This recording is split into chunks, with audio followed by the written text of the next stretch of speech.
Edulife o'quv markazi yangiliklar qilishda davom etadi. Navbatdagi yangiligimiz bu yangi kitoblar.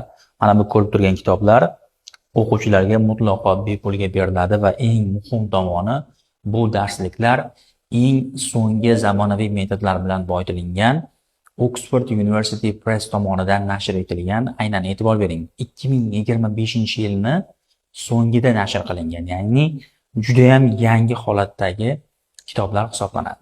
Ushbu kitoblar har bir o'quvchiga ikkita, ya'ni bitta students book va bitta workbook holatida taqdim qilinadi.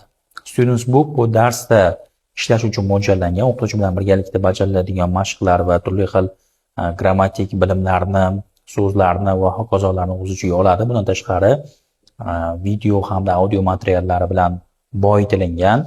Workbook esa uyga vazifalarni bajarish uchun, ya'ni o'tilingan mavzuni uyda takrorlash uchun mo'ljallangan bo'ladi. Edulife o'quv markazida ingliz tilini o'rganishni maqsad qilgan yoshlarimiz nafaqat mana bu kitoblarni, balki mana bunday daftarlarni ham bepulga qo'lga kiritishlari mumkin. Uning uchun bizga tashrif buyuring, ingliz tili kurslarimizga yoziling hamda ingliz tilini biz bilan mazza qilib yangi metodlar orqali o'rganing.